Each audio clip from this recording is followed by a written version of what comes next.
Hey guys, welcome to the School of Hard Mocks. Today I'm doing a deck tech on my Thrasikut list. Now this list is targeted towards mid-power on Play EDH Discord, but it's also a list I've been playing for a few years on my at my local game store. So without further ado, we'll get into the list. This list is helmed by Crom and Thrasios. So Crom is a 5-drop 4/4 flying with haste, and whenever an opponent casts a second spell each turn, you get to draw a card. So he's a pretty good card draw engine, but notably he has partner, and he's in blue and red. And obviously the name is Thrasikut, so the more important commander is Thrasios, the other partner. Thrasios really does need no introduction, but he lets you pay 4 mana to scry 1 and then reveal the top card of your library. If it's a land card, it goes to play, otherwise it's in your hand. Now I wanted to build an entire deck around activating Thrasios to put lands into play, which is why you see this disgusting 42 lands for the land count. Now, I also wanted a deck that could control the table a little bit, and I also wanted a deck that could win without a single non-land permanent in play. So, that takes us into Planeswalkers. Oko, Thief of Crowns, is just too good not to be running. Getting rid of people's commanders permanently for 3 mana just is worth it to me, so I'm running Oko. Next, we'll go into our creature suite. Now, notably, all of these creatures basically try to give us some advantage in some way. So AC Tyrant of Gyre Strait replaced Tatiova in the list because he specifically says whenever a land enters the battlefield, you may draw a card. When I used to run Tatiova, I actually would kill myself very frequently by putting too many lands into play and decking myself all at once. I'll go over how I did that in some of the combos you can do later, but AC fixes that problem, and he gives you an extra land drop, so that's a bonus. Ancient Green Warden doubles your landfall triggers, lets you play them from graveyards, and happens to have reach. He's just a good creature, especially in a lands deck. He's another Ramming Up Excavator, Crucible of Worlds effect, and he helps out some of my win cons. Azusa Lost But Seeking also needs no introduction. 2 lands a turn. What more do you need? Now, Biomancer's Familiar is purely here for Thrasios. He lets Thrasios' activation cost 2, and if you combine that with an enchantment we'll later see, it's a 1 mana activation. So 1 mana to basically hit a land every time, really, really good. The newest include is Cosmia, God of the Voyage, which a guy at the local game store traded me yesterday. In the first game I played with it, I actually won on turn 3. Because Cosmia gave me such a gross amount of card advantage that I could go off into one of my combos. Notably, there's no infinite combos in this deck. It just doesn't need it. It'd be very easy to add infinite combos, but it's a lands deck, so I'm not running any. But Cosmia's really good on this side because Cosmia essentially lets you play it, and if someone removes it, whatever. But if they don't, you can exile it, and then every time you play a land, you have this like bank where you put a voyage counter on Cosmia, and then you can draw a card, or a bunch of cards, eventually. So for every land, she gets a counter, or he, and next time you would play a land, you can choose to continue the effect. If you don't want to, you can have Cosmia enter play, and then you draw a ton of cards, and Cosmia is this huge beater. It's really good because you can't really get rid of it, and a lot of your landfall effects that are good, people try to get rid of. So Cosmia is sweet. Dockside, just stupidly good. It gives ramp. Worst case scenario, I just get to play a Crom and a Thrasios off it, which is good. Dryad of the Elysian Grove is a win con in this deck. It's only 3 mana, it lets you play an extra land, and it notably makes every land every basic land type.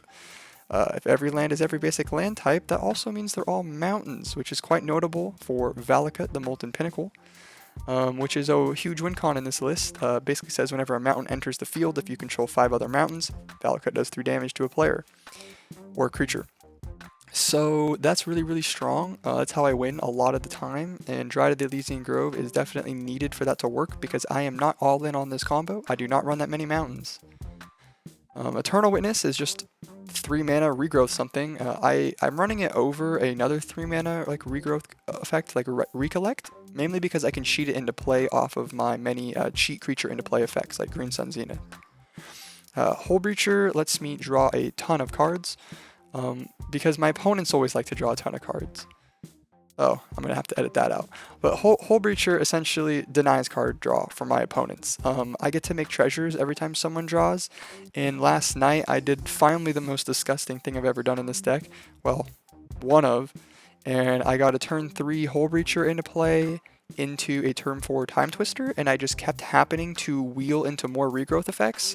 So I got to use Hole Breacher and Time Twister in conjunction about 6 times in a row until I had most of my creatures in play, most of my engines set up, and I got to pass the turn with an overloaded Cyclonic Rift, a Sunder, and Seedborn Muse, so I could just keep activating Thrasios and controlling the table. Basically, none of my opponents had permanents after that. Which was really gross, and they had no hands, so they all scooped like they should have.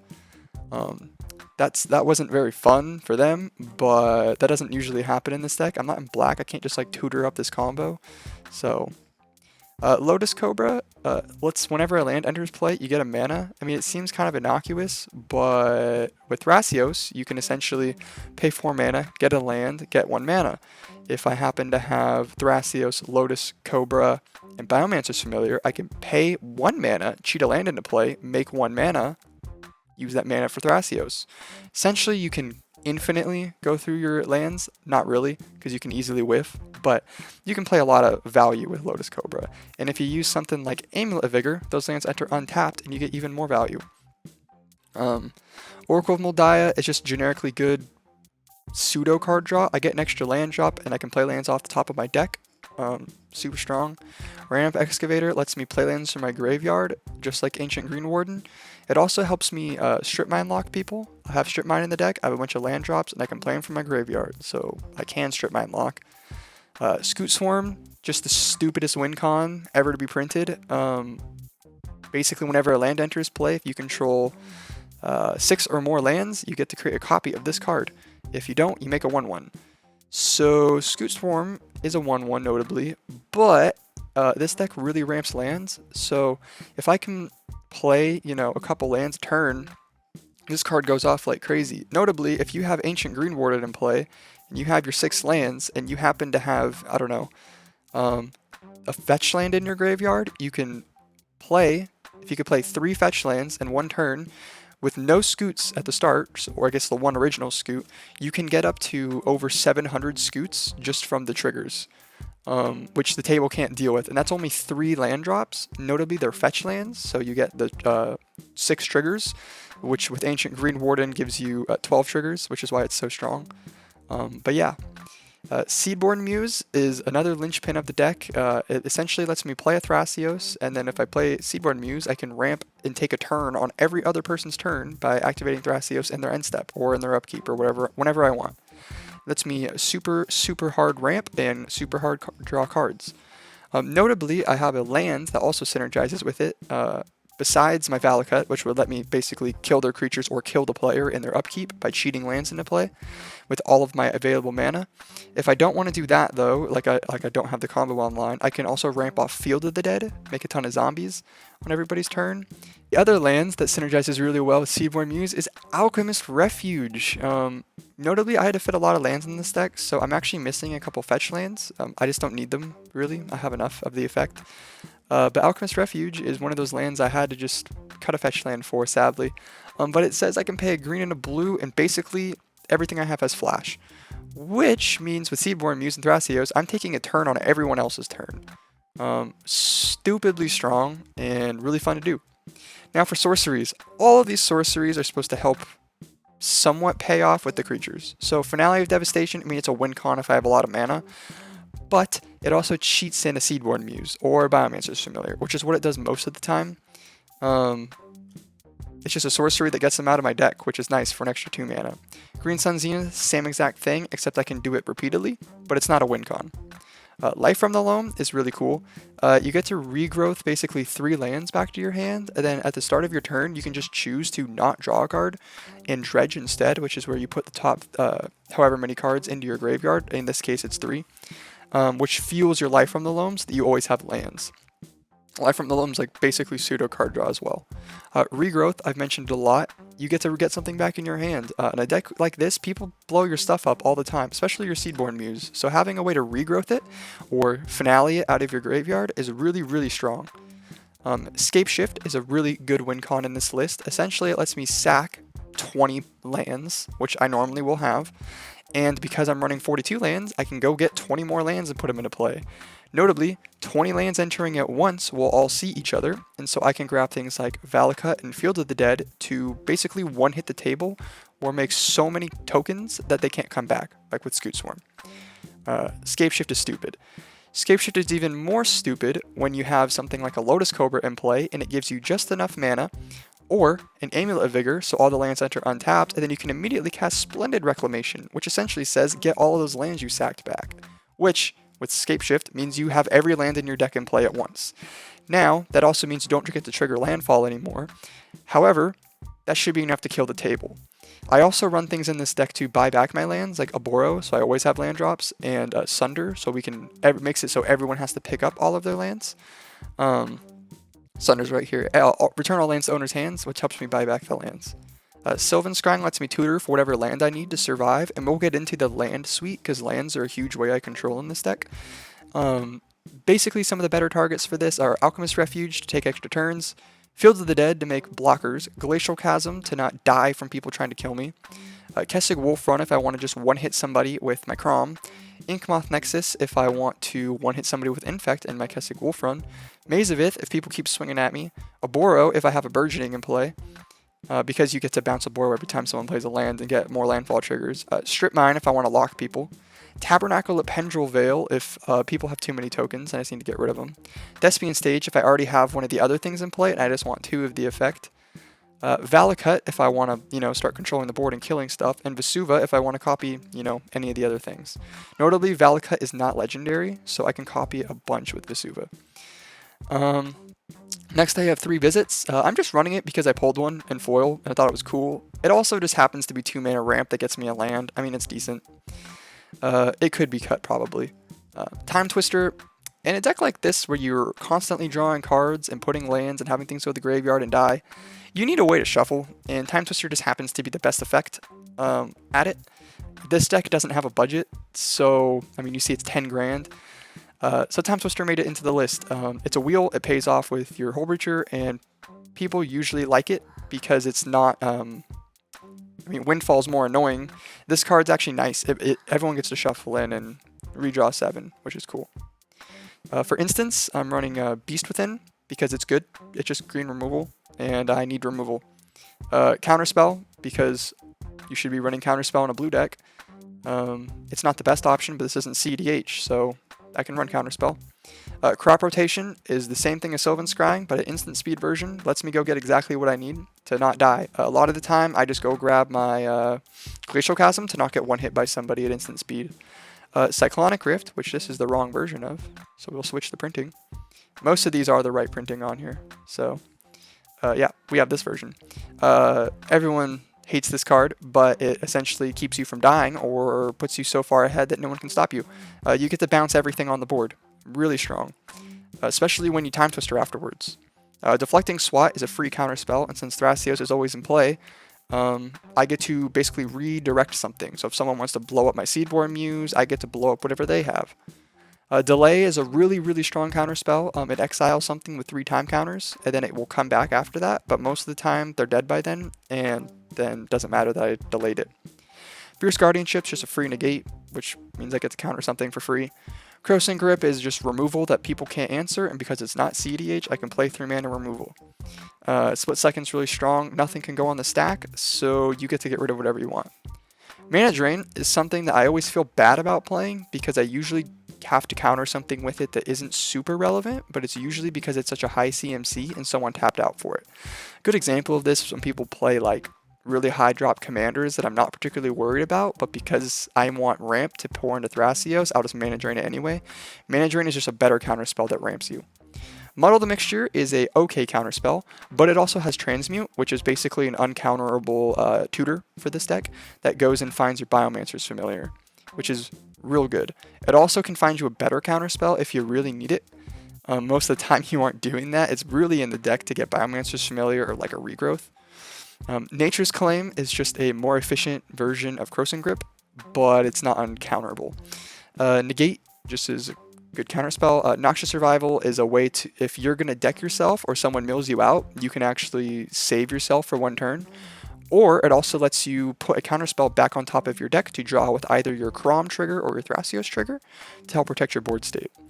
Pact of Negation is just a free counterspell that you always have so much mana, you can pay for it at your upkeep. Realms Uncharted is a very unique card. It lets you tutor for 4 lands, and then you get to choose an opponent who puts 2 into your graveyard. When you can play 2 lands out of your graveyard every turn, you basically get all 4 lands, and if you're going to end up using like Burgeoning or a Mana Bond or something, it's nice because it helps you get extra land drops. It's just land tutor, really. It's really good. Summoner's Pact lets you tutor for any of your green creatures, and then you have to pay 4. But if you get a Seedborn Moose with that and the Seedborn sticks, you will ramp so much with Thrasios that the 4 mana doesn't matter. Sunder is the meanest card in the deck. Return all lands to owner's hands is just mean, but really, really good because I actually capitalize off it. If I ever have a Mana Bond in play, which is this, it lets you discard your hand and then put all your lands into play in your end step, I will surely Sunder during my turn to buy back all my lands. And then all my opponents are really mad and don't have lands. If you ever Sunder and Cyclonic Rift in the same turn and then Time Twister, you're really mean, but you probably win the game off that. Especially if you can Mana Bond the new lands you just drew back into play. And then after that we have Swan Song, which is another good counter spell. You don't care about giving people birds. You have a Crom. And then Worldly Tutor lets you tutor for any of the creatures that you think you need at the moment. Notably, the deck's light on creatures, but Seedborn's so good, and so is Scoot Swarm. It's just good to tutor for it. Artifacts. The deck's light on artifacts because it's really heavy on lands, but Amulet of Vigor is a house. It basically lets your not-so-good lands enter untapped. It also stops opponent stacks effects for enters tapped, and it also combos with Scape Shift and Splendid Reclamation, so it's good. It also helps your Thrasios lands enter untapped, which is notable because it helps you keep using Thrasios more and more. Arcane Signet should be in every deck. Maybe not this one because there's so many lands, but it just gives you mana on turn 2. What more do you want? Blackblade Reforged is a 1-card win condition in the deck. Late game, a lot of the time people just kill your stuff over and over. You have nothing but lands in play.